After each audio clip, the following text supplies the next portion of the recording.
a gente tem o bolo de cenoura, que é o maior do Tudo Gostoso. Se chegar amanhã o concorrente, uma marca, né, e falar, eu quero ser o líder no bolo de cenoura, a gente fala, cara, ou você vai gastar muito dinheiro, ou assim, vai demorar séculos e mesmo assim não vai funcionar.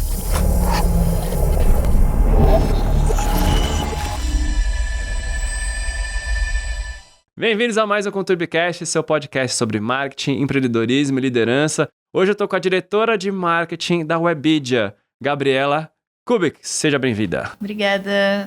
Me conta, como que você começou, né, a trabalhar com publicidade em si? Né? Que você veio de planejamento, provavelmente fez publicidade e propaganda? Vou fazer um resumão. Porque a minha vida é meio...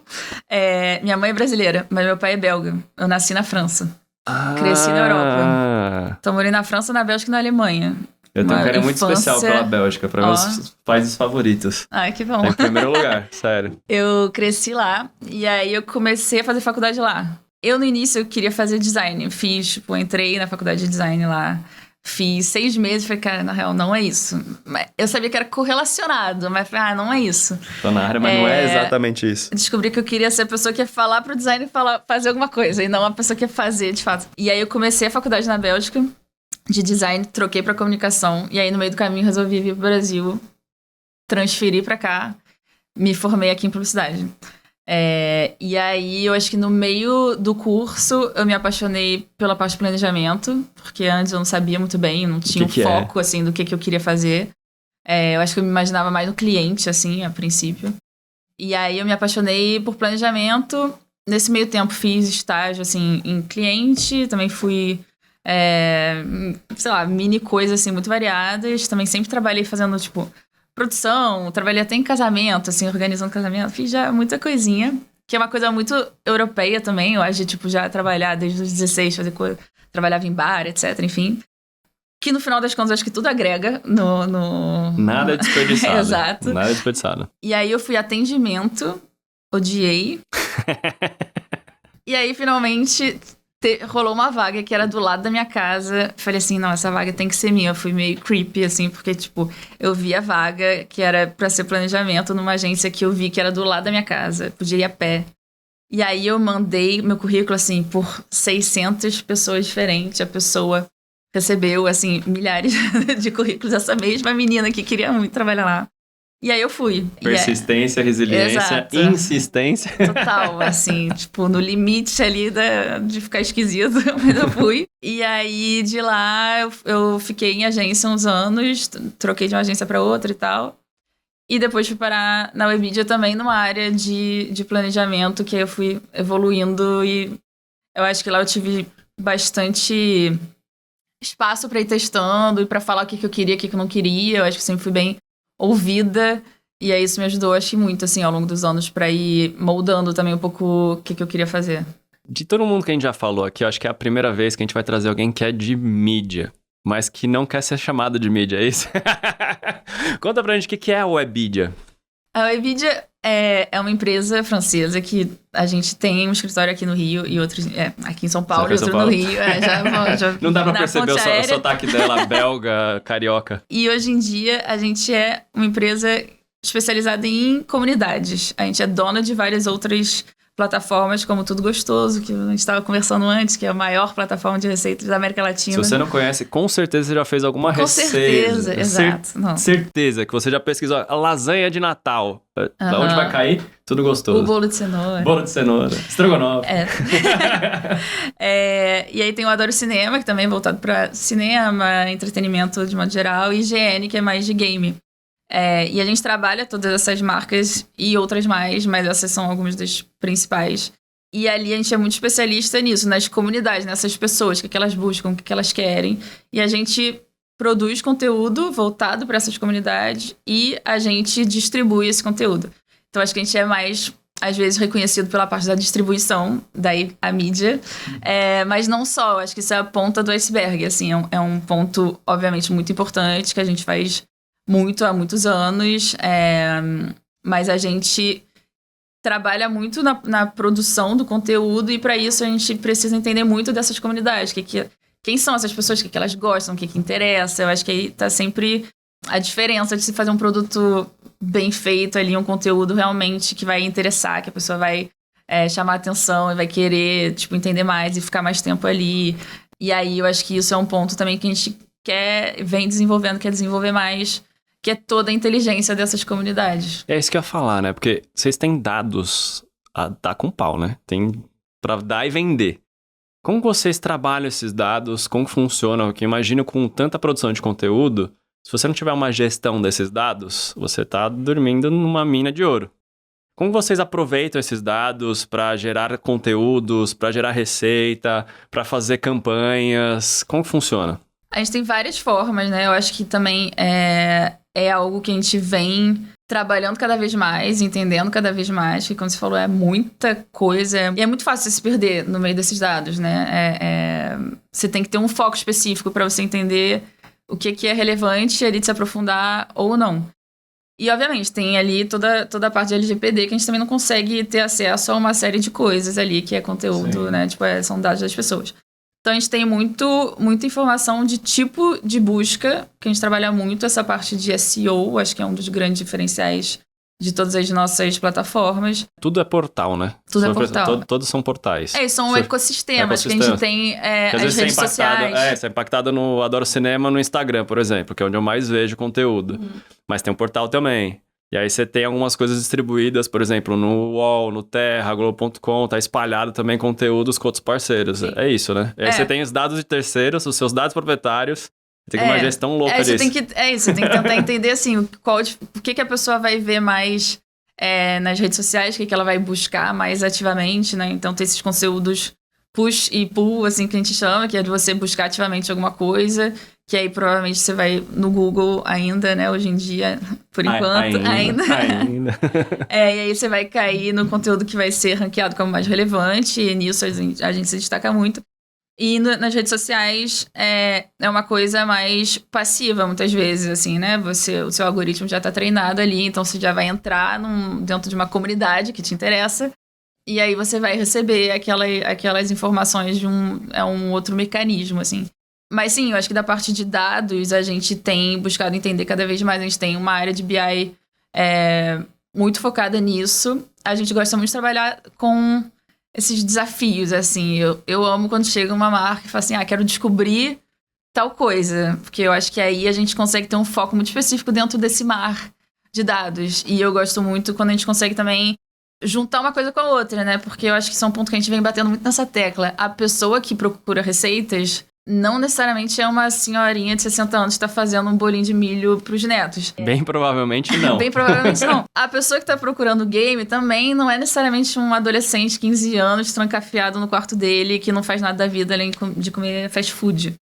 Pelo contrário, esses sub-nichos se mesclam de um jeito muito interessante. Então você pode ser um gamer vegano e super atlético, sei lá. Você pode ser, enfim, você pode ter muitas subcategorias, né? Hoje em dia a gente tá falando muito de fandom de também. Gamer, não sei se você ficou sabendo, acho que a terceira maior conta de Diablo de pontuação no mundo é do Elon Musk. Você viu essa história? Então, tipo, a gente acha que é sempre adolescente que tem tempo de sobra. Imagine o Elon Musk gerenciando uma conta do Diablo, cara.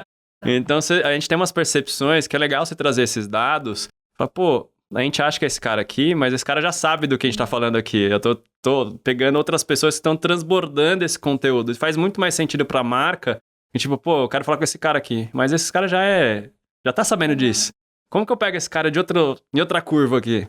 Eu acho que isso pra gente é muito interessante quando a gente consegue se conectar com as marcas ou se conectar com as agências, enfim, pro início de um planejamento de uma campanha, de um conteúdo, e não só no final pra simplesmente distribuir. Porque, beleza, a gente vai distribuir, mas às vezes você tá fazendo uma campanha que é pra algum alimento que é muito utilizado em grandes momentos de festas, comemorações. A gente tem muitas informações sobre essas comemorações. E no Natal, você vai levar o arroz, eu vou levar a farofa?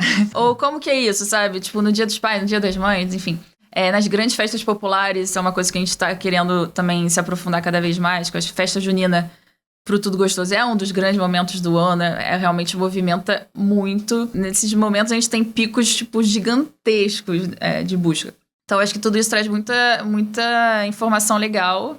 Já só observando as buscas com atenção, você entende muita coisa sobre as pessoas que estão ali por trás.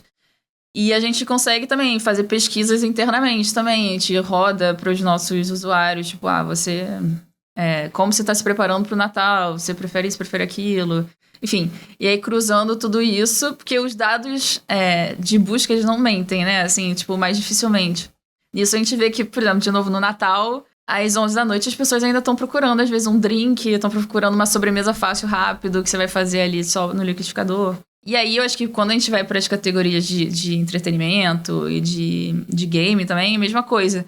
Tem muitos jogos diferentes, são pessoas muito diferentes ali que são apaixonadas por uma coisa ou por outra. Idem de filmes, então vai ter a pessoa que ama super-herói, mas tem outro que só gosta de filme cult, tem outro que gosta só de série falando e de comédia. Game, eu gosto sempre de fazer essa provocação pro pessoal, falar, não, eu não me considero gamer. Eu falo, cara, eu tenho certeza que se você pegar seu celular agora, vai ter pelo menos um jogo no celular. Nem que seja um Candy Crush, o cara vai ter. E fala que não é gamer. Não, e o cara joga todo dia. Não sou gamer. Não, calma, todo mundo tem. A gente joga muito mais do que a gente imagina. Muito mais, cara. A gente cozinha muito mais do que imagina também. Então isso é muito legal, que você tem uns alicerces, né? Tem uma gama, né? Uns guarda-chuvas bem grandes de conteúdo. Falando de entretenimento. Comida é entretenimento também, querendo ou não. E jogos, né? Você tem 3 pilares muito grandes aqui. E como que vocês levam isso, tirando as plataformas proprietárias, vocês fazem isso para clientes também, né? Então chega um cliente com uma demanda, fala, putz, tô querendo lançar um produto novo. Qual que é o caminho desse cliente? Como vocês captam esse cliente e preparam o serviço para eles? Quando chega um cliente novo querendo construir do zero, né, uma plataforma proprietária, isso é sempre um desafio muito legal, assim, é bem interessante. Que isso, acho que todos esses pontos que a gente estava falando também envolve muita paixão, né? Muito fãs de alguma coisa também ali conectados. É tudo gostoso, né? E é também entretenimento, acho que é só você ver, assim, MasterChef, né? São coisas que é entretenimento. Você não tá vendo aquilo pra reproduzir na sua casa, aquele negócio. Aquele de bolo super complicado, ninguém vai tentar fazer isso em casa. Não tente fazer em casa. A chance de dar ruim é grande. Mas quando a gente faz isso do zero, a gente começa sempre com a equipe de BI que faz um mega estudo, que a gente chama de estudo de território. Então, é entender exatamente o território principal e os subterritórios do seu produto, quais são, e como isso se comporta dentro do universo do Google, assim, principalmente. E depois a gente entra para uma parte mais comportamental, assim, geral, mas o primeiro passo é essa parte de buscas mesmo, entender como que as pessoas buscam, o que elas buscam, em que momento elas buscam. Então é um super documento assim, que a gente cria. A gente faz também outros estudos, tipo um estudo de sentimento, que a gente chama, que é um estudo mais voltado de social listening, para entender exatamente... Você tem plataforma proprietária de vocês? Vocês usam outras ferramentas? Para criar o... Não, para fazer social listening, para entender esses dados, é proprietário? Não, a gente usa algumas plataformas e aí o que a gente faz proprietário é quando a gente quer bater alguma coisa junto com a nossa comunidade. Então a gente entende a especificidade da nossa comunidade versus as outras, ou a gente pode focar assim, quero falar só com quem joga o jogo tal, entender ali se esses hábitos dessa pessoa são diferentes de quem joga o outro jogo. Ou tentar cruzar, né, com outras informações que a gente tiver. E aí, a partir disso, a gente cria um planejamento de conteúdo, a gente entende como que a gente vai falar aquilo, porque, pegando o exemplo da receita de novo, que eu acho que talvez seja mais fácil, a gente tem o bolo de cenoura, que é o maior do Tudo Gostoso. Se chegar amanhã o concorrente, uma marca, né, e falar, eu quero ser o líder no bolo de cenoura, a gente fala, cara, ou você vai gastar muito dinheiro, ou assim, vai demorar séculos e mesmo assim não vai funcionar. Então a gente vai literalmente comendo pelas beiradas, assim, quando a gente tem algum projeto desses, a gente entende quais são as outras formas que as pessoas estão procurando, as receitas que têm um impacto legal, isso tem que ser ajustado mês a mês, assim, né? para você ir conquistando o território. É um grande war, né? Basicamente. É meio isso. E aí a gente cria as redes sociais também quando é preciso, etc. A gente vai conectando essas peças num grande quebra-cabeça. E aí é interessante que pode ser tanto uma plataforma branded, né? Onde você vai ter ali sua marca claramente exposta. A gente faz o que a gente chama de soft branded também, às vezes, que é uma presença mais discreta. Ou pode ser totalmente sem marca também. E aí você tem... Cada um vão ter pontos fortes e pontos fracos ali pra você trabalhar. E é quando não tem marca, isso até é interessante, né? Porque o cara fala, pô, quero que minha marca apareça todo momento, quero que meu produto apareça todo momento. Quando é uma demanda que a marca não quer aparecer, ela quer só colocar o produto, ela quer mudar, talvez, um padrão de consumo. O que ela tá atrás quando ela não quer mostrar? Porque isso normalmente é contraponto do que o marketing padrão das empresas fala. Quer mostrar produto, quer mostrar marca a todo momento. Agora, pra que eu vou usar isso? Para ter os dados ali, as informações, né? Eu acho que aí, dependendo também, a gente tem toda a parte do LGPD ali inclusa, óbvio. Tem marcas que chegam e que querem, inclusive, rentabilizar. Isso é um pouco mais... É um processo mais longo, assim, né? De você fazer uma plataforma que primeiro seja grande, parruda e confiável o suficiente para aquilo depois gerar também receita. Mas aí, quando é assim, a gente começa colocando as próprias marcas como... mídia dentro de uma plataforma que é proprietária. Mas ali eu acho que é muito interessante para as marcas entenderem sobre hábitos de consumo, sobre como as pessoas se relacionam com aquelas informações, o que elas buscam, o que elas querem. Acho que muito disso é interessante. Eu estava falando aqui que a gente gosta de estar desde do pensamento até a distribuição. Acho que mais ainda do que isso. Às vezes a gente pode estar numa parte de entendimento do cenário que ajuda até a criar novos produtos a partir do tipo de busca, do tipo de relação que você vai criando com seus clientes ali ao longo do tempo. Isso eu vejo, sei lá, uns anos atrás tem uma marca que a gente não trabalha, mas que lançou uma lasanha de Chester. Isso é uma coisa assim que eu acho que com certeza vem muito de entendimento de busca né, do seu consumidor, porque ali no Natal tem muita gente que é solteira, que mora sozinha, etc, ali, que não faz uma grande ceia, ou que não gosta de Natal, né, tem uns Grinches, e por aí. Tem lasanha congelada de tudo quanto é coisa, e faz a versão natalina, que você não precisa nem comer no dia 24, de fato, né, mas assim, é ali um entendimento ali muito específico das buscas e das necessidades das pessoas. E falando de marketing, né, que ações vocês fazem para ir atrás de novos clientes, para manter o relacionamento entre as comunidades? Qual é o caminho de vocês? Que eu imagino que é muito B2B, né?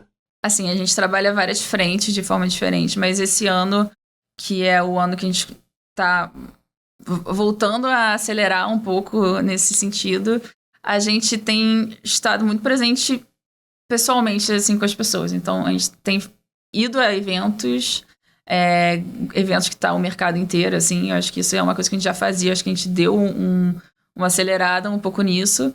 A gente está patrocinando alguns eventos que fazem mais sentido também, que a gente acha que são mais relevantes. E a gente está tentando colocar cada vez mais pessoas para palestrarem ou para estarem presentes em vários... exato, por exemplo. E aí, um grande diferencial também, que eu acho que a gente começou esse ano, que tem sido bem legal, são fazer eventos proprietários dentro da própria Webidia. Então, como eu estava falando, a gente tem um escritório no Rio e outro em São Paulo. O de São Paulo é maior, assim, ele tem mais espaço, ele tem vários estúdios. E é muito diferente você trazer a pessoa ao vivo para ela entrar dentro da sua casa, dentro da sua cozinha, literalmente, para ver como funciona, para entender, você mostrar foto e tal, sempre vai ser diferente. Então, a gente mostra os nossos insights proprietários, que já é um caminho que eu acho que é super interessante, que as pessoas às vezes não sabem, não conhecem, não tem ideia da dimensão. De tudo que vocês entregam também, né? Que essa proximidade, você consegue contar coisas que normalmente numa reunião online você não consegue. Sim. A gente consegue trazer esses insights, a gente consegue mostrar os nossos experts, que eu acho que isso também é um ponto que a gente está colocando cada vez mais a galera à frente, assim, para falar. Então, tanto em palestra, etc., em podcast, mas também nesses momentos dentro de casa, que a gente tem uma arena que a gente faz... Isso é multifuncional, a gente faz de tudo um pouco. Que a arena a gente faz campeonatos de game, a gente faz uma série de outras coisas também. E lá a gente faz esses momentos com o mercado, com clientes, com agências. A gente faz esse tour pelos estúdios, então a gente mostra como funciona, é muito legal, acho que pra gente é muito divertido e é muito bom você ver a cara das pessoas e enxergarem, assim, cada coisa. E depois, obviamente, tem sempre o happy hour, porque, né, tem que ter...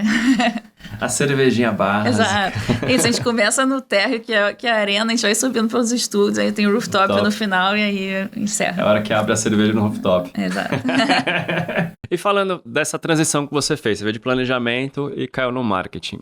Que tem tudo a ver, né? O marketing sem planejamento, até é estranho você falar uma coisa com a outra. Mas o que você sentiu de diferença de estar na pele do cliente, vindo de agência, né? Muda a posição, né? Tá do outro lado do balcão. O que mudou pra você, assim, que você falou, cara, me encontrei ou tô me encontrando? Eu sinto que eu tô testando ainda, assim, né? Entendendo. Eu acho que realmente tem tudo a ver uma coisa com a outra. Então, de novo, acho que eu tive essa possibilidade, assim, de me entendendo ali, testando coisas. Então, eu vim, né, muito resumidamente, eu vim de planejamento mais tradicional, assim, on-off de agência. Eu fui primeiro para uma parte de planejamento comercial, então eu trabalhava, tipo, de mãos dadas, assim, com o comercial para ir no cliente, para apresentar sempre propostas proativas ou, enfim, concorrências, coisa do tipo. Que é uma coisa que eu gosto muito, assim, eu gosto de vender, assim, eu gosto dessa parte. E eu gosto de estar no cliente. Que é outra coisa boa também do marketing. O marketing que sabe vender faz muita diferença. Eu gosto de estar ali, de vender, eu gosto de estar na reunião com o cliente e tal. Então, aquele foi um momento que eu foquei muito nisso. Depois eu fui para a parte do pós-venda, assim, então no planejamento geral, a gente continuava fazendo a parte comercial, mas também o dia a dia dessas marcas específicas de brand service, então esses projetos que a gente faz para cliente, do zero. Então ali eu me conectei muito com a área de BI, etc. Também a gente trabalha muito, muito junto.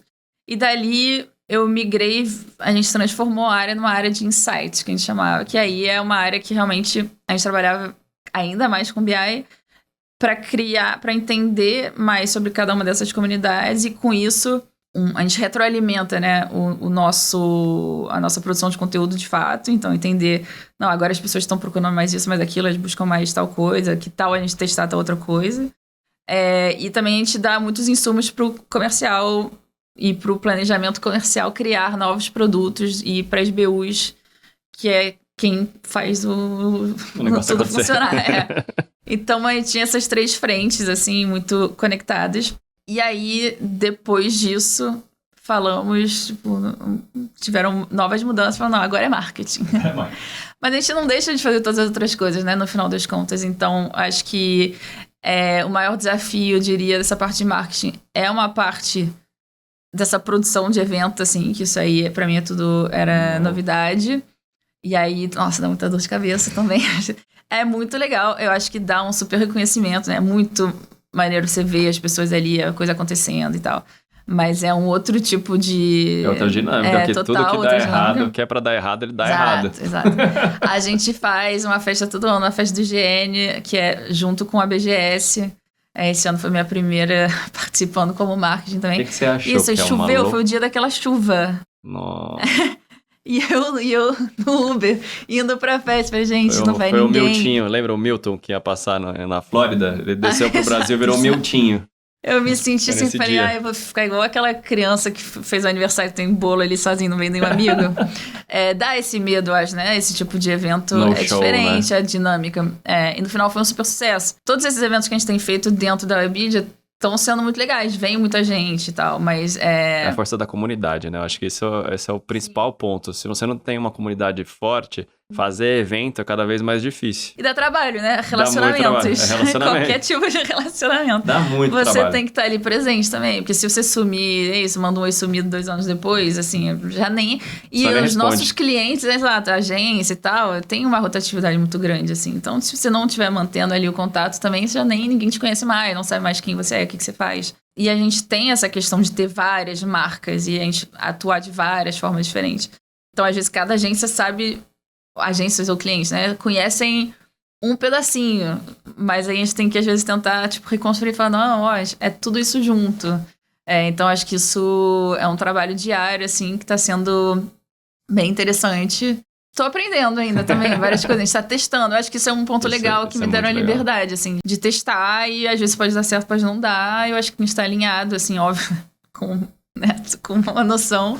Mas eu acho que a gente tá muito disposto a experimentar coisas novas. E nisso eu tô muito alinhada com os meus chefes, com a Marina, que é a minha CEO. E com o pessoal, tipo, do comercial, etc. Acho que a gente tem que trabalhar muito, muito conectado pra dar certo. Falando de liderança, né, que é uma das coisas que eu puxo bastante aqui. Como que funciona lá pra vocês essas conexões, a proximidade com o board CEO, COO, comercial? Como que são as lideranças lá? Que eu sinto que é uma empresa de entretenimento, mas nem sempre entretenimento na hora da liderança vira entretenimento também, né? Eu acho que é um diferencial muito legal da Webidia, assim, como eu tava te falando no off, assim, quando eu entrei na Webidia, eu não imaginava que eu faria uma carreira na Webidia, assim, necessariamente, eu não tinha muita ideia. Eu fui vendo aos poucos e as portas foram se abrindo e eu fui sempre, eu acho que me colocando muito, assim, falando dos meus desejos, das vontades, das minhas pirações também. Às vezes fala, seria tão legal fazer tal coisa. E às vezes fala, menos. Mas outras vezes fala, não, vai, testa, faz, vamos ver. Então, eu acho que isso é muito legal. Eu acho que a gente sempre teve lideranças muito abertas, muito próximas. Cada um com seu estilo, né? Porque eu já vi algumas mudanças de liderança ao longo dos anos. E agora, especificamente esse ano, a gente teve essa virada que a Marina e o Thiago, que é a CEO e o COO, estão na Webidia há mais de 10 anos, cada um deles, e é a primeira vez que uma Webidia no mundo, né, porque são vários escritórios, tem uma liderança direta, assim, CEO do próprio país. Porque já que a gente é uma empresa francesa, na maioria dos lugares acaba francês. que ia ser grande, né, o chefão era francês, assim, e aqui era um libanês, era o Tarek até ano passado. E agora isso mudou, eu acho que traz também uma mensagem muito de confiança do board lá da França, da galera de lá. E no dia a dia você estava perguntando essa coisa de reportar e tal. Acho que quem reporta mais são o Thiago e a Marina, assim, no dia a dia. Óbvio que, assim, depois a gente tem pessoas muito... Nossa especialista em SEO, a Nelô, que é, tipo, a chefona disso. Ela tem ali uma conexão muito direta com o pessoal da França também, porque tem muitas coisas que ele se ajuda e retroalimenta ali. Mas eu no marketing, eu tenho uma reunião trimestral com o cara do marketing da França e ele só quer entender, assim, o que a gente tá fazendo, mas não preciso reportar nada especificamente. Então, nisso eu tenho muita liberdade. Você falou que a Webidia tem capital aberto na França, né? Lá a gente tem, existe, acionistas cobrando. Exato. Então você tem um reporte a mais ali, né? Pro pessoal de lá. Mas eu, particularmente, não participo. Ainda não preciso participar. Deixa esse problema com os outros. Mas sim, eu acho que é isso. A gente tem um grande diferencial, acho, de abertura, assim, com a liderança. Óbvio que, né, nada é mil maravilhas, mas no geral eu sinto que isso super existe. A gente faz... As lideranças, ao longo dos anos, desde a pandemia, sempre fazem lives periódicas, abrindo muito sobre o momento da empresa, sobre cada coisa. A gente comemora as coisas boas, mas a gente também fala sobre as coisas ruins que estão acontecendo, as coisas que precisam melhorar. Então, a gente tem uns 300 funcionários, mais ou menos, aqui no Brasil. Eu sinto que isso é um ambiente, geralmente, bem, bem legal. Pra mim, pelo menos, sempre foi. Você falou de 3 marcas principais, né? A gente tá falando de IGN, o Tudo Gostoso, e eu Adoro Cinema. Que outras marcas tem? O IGN é global, né? O IGN eu acho que é o canal que do mundo, isso, né? Isso, IGN dessas marcas é a única que não é proprietária nossa. A gente tem os direitos aqui de usar isso. Mas a gente também tem Pure People, por exemplo, que é mais de notícias e celebridades, etc. A gente já teve outras marcas que aí, hoje em dia, a gente não trabalha tanto, assim, tipo Hypeness, tipo o Minha Vida. Essas plataformas ainda existem, mas a nossa prioridade, assim, na parte comercial vai evoluindo ao longo dos anos. E a gente tem momentos de lançar novas propriedades também intelectuais, então novos projetos, novos assets. Em breve vai ter também uma novidade que eu não posso falar ainda. Mas a gente vai ter um outro vertical. Então é isso, a gente tem A gente tá sempre de olho, eu acho que isso é uma coisa que já vem da França também, tá de olho em possibilidades, em coisas interessantes, em novos territórios e comunidades que vêm conectadas com esses territórios de interesse pro grupo. Te falando de case, assim, tem algum case na sua carreira, Webidia, fora Webidia, que você fala, cara, esse case foi muito legal pra contar pra gente? Alguma concorrência que você fala, cara, essa foi bater mais forte? Algum projeto que você fez proprietário dentro da Webidia que você fala, pô, esse foi muito legal? Olha, acho que tem várias coisas legais. Eu diria que, assim, o Minha Receita, que é um projeto que a gente tem junto com a JBS, é um projeto que dá muito orgulho, assim, de ver... Nasceu do nada, né? Do zero, realmente. É um tipo de construção que às vezes as pessoas não têm tanta noção do tudo que tem por trás, né? E do quanto isso já cresceu, evoluiu. Acho que é um trabalho de um time gigante, muito conectado com esses outros times, né? Então, acho que isso... Você vê uma coisa nascer do zero e ter uma vida própria, assim, né? E construindo essa vida é muito... É bem legal, acho que dá um orgulho, assim, de ver. Isso foi pra contar pra gente, assim, que tá começando no marketing, né? Que tá entrando aqui no mercado, tá saindo da faculdade, tá pensando o que vai fazer. Que mensagem você deixaria pra essa pessoa? Não faça isso! Volta pra engenharia e medicina que vai dar mais certo. Eu acho que tem que ser um pouco cara de pau. A gente percebeu pelos currículos enviados pra gente. Eu acho que faz parte, assim, com... bom senso, né? Obviamente. Eu acho que isso é uma coisa que às vezes as pessoas têm perdido um pouco. Mas eu acho que tem que arriscar, assim, né? Essa questão de mandar currículo. Eu já tive outros momentos, assim, sei lá, na faculdade. Eu lembro que eu estudei na PUC Rio. E aí eu lembro que teve um ano que era o aniversário do David Ogilvy. Que seria o aniversário do David Ogilvy. E teve um momento especial disso e tal. E foi um cara que chama Gaston Bidio, que é hoje em dia ele até é outra coisa já, mas na época ele era, tipo, o diretor de criação da Ogilvy de Buenos Aires. E aí eu, assim, falei, cara, eu quero trabalhar com esse cara, assim. Me deu um negócio assim, falei, nossa, ele parece incrível. E aí eu lembro que, assim... Eu fiz umas loucuras que eu tive uma entrevista com o cara. Uma leve stalkeada até eu tive uma entrevista com o cara que eu falei assim, eu quero ir pra Buenos Aires, eu trabalho de graça. Fico aí, tiro minhas férias, passo 2 meses de férias aí. No final das contas não rolou, mas não porque ele não quis, assim, porque no final ficou meio enrolado mesmo. Mas eu acho que quanto mais jovem, mais possibilidade você tem de fazer esse tipo de coisa sem arriscar tanto. Óbvio que aqui, falando de um lugar de muito privilégio, que eu podia, tipo, ir pra Buenos Aires e ficar lá. Mas eu acho que tem que calcular um risco possível e tentar. Eu acho que dentro da própria Webidia, isso que eu falei que eu fui testando coisas, eu fui de pouquinho em pouquinho. Eu cheguei e falei assim, quero fazer tal coisa, me dá essa vaga. Mas eu chegava, tal coisa interessante. Aí foram me dando trabalho mais voltado para isso, aí eu ia fazendo. Aí você vai fazendo bem feito, fala, beleza. Então vai ali tentando, é isso. Acho que todo ano, assim, vão ter novidades e possibilidades. Acho que tem que ficar atento e ir entrando ali de pouquinho em pouquinho. Acho que ter um bom relacionamento com as outras áreas, pra mim, é um ponto, tipo, primordial pra uma área como marketing que tem que se conectar com todo mundo, né? É um talento, é um skill à parte que tem que ser desenvolvido também. Porque eu acho que tem gente que tem isso naturalmente e outras não. Mas acho que faz muita parte ali do processo. E fazendo conexões que vão te ensinar, que vão agregar, que você vai poder, tipo, também ali se apoiar quando é preciso. Falando agora de inspiração e conhecimento. Onde você busca inspirações, conhecimento? Onde você estuda para ser uma profissional melhor?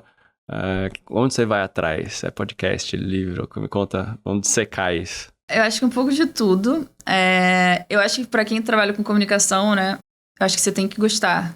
Assim, você pode, obviamente, ser muito especialista em alguma coisa. Acho que são escolhas também que você tem que fazer ali em algum momento. Assim, você se especializa num assunto muito único ali. Ou você vai abrindo mais o leque, né? Eu lembro que na faculdade, uma professora falando isso, que assim, toda pessoa que trabalha em comunicação no Brasil tem que saber minimamente o assunto de cada novela que tá rolando. Você não precisa assistir a novela, você não precisa saber, mas você tem que saber ali, o tema... Tipo, tá rolando tal coisa, assim, beleza. Tipo, são cozinheiras, as principais ali da novela. É interessante, assim, né? Tipo, eu acho que é importante saber esse tipo de coisa. Isso tá se perdendo, porque a novela tem poucas pessoas, tanto cada vez reduzindo cada vez mais, né? Não, reduz, mas ainda é muita gente, né? É muita gente.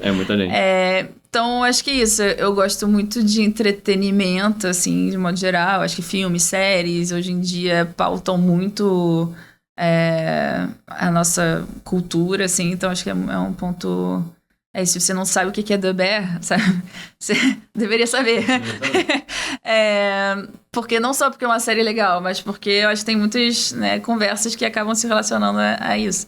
Eu gosto muito de ler, então aí tanto de livros e aí literatura, assim, romances, como coisas mais específicas de trabalho também, e assim, newsletter, entender muito dessa curadoria. Eu acho que curadoria é meio que uma das grandes palavras do momento, assim, porque isso tem informação demais, a gente precisa dessa curadoria, e eu acho que é legal você seguir, né, que seja nas redes sociais, enfim, pessoas que você acredita são curadores interessantes de conteúdo que vai te agregar ali de alguma forma, assim, eu acho que é importante. Falar de inteligência artificial, tem pouca pessoa falando nesse momento.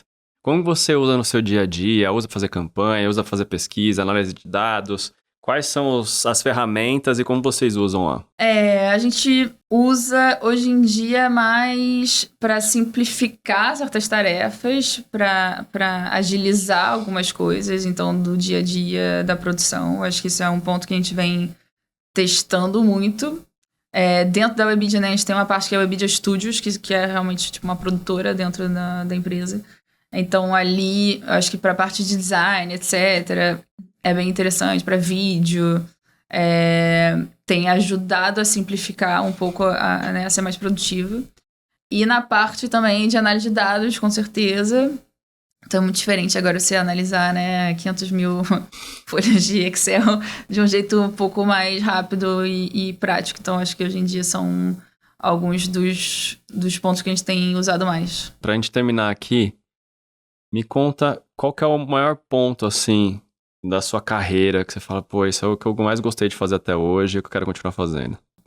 Pergunta no milhão. Eu acho que eu diria talvez justamente essa parte de liderança, assim, é algo que eu venho desenvolvendo, né? Acho que é um trabalho eterno. 24/7. Eu acho que essa parte de gestão, obviamente, com todos os desafios que tem, é algo que eu gosto muito. Eu estava falando de relacionamentos, etc. Acho que, no final das contas, também liderança nada mais é do que você criar um relacionamento ali equilibrado também dentro de uma equipe. E é algo que eu achei que eu fosse gostar, mas eu não tinha certeza, né? Porque eu acho que também, às vezes, se decepciona ali. É raro, mas acontece muito. Exato. Isso, eu sinto que é algo que eu gosto muito, que eu sinto que eu poderia fazer... continuar desenvolvendo isso e crescendo em relação a isso, independente do que eu estiver fazendo. Eu acho que dentro da comunicação tem 1000 opções, eu já fiz algumas, acho que tem várias outras possibilidades de coisas que eu posso fazer ainda daqui pra frente, mas acho que é muito legal você conseguir ver ali no dia a dia, tipo, a transformação das pessoas que trabalham com você, ao longo dos anos, a pessoa se seniorizando. Acho que, como eu tava te falando, acho que na Webidia a gente tem muito essa sorte de...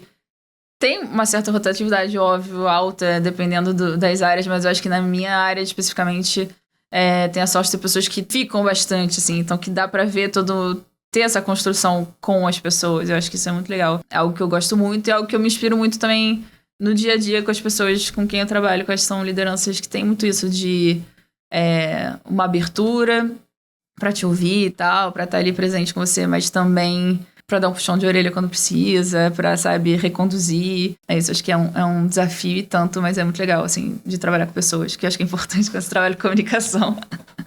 É essencial. Gabriela, obrigado por sua presença aqui, Obrigada, foi muito legal. Gente, se você gostou desse episódio, deixe seu like, seu comentário, compartilha com seus amigos e até a próxima.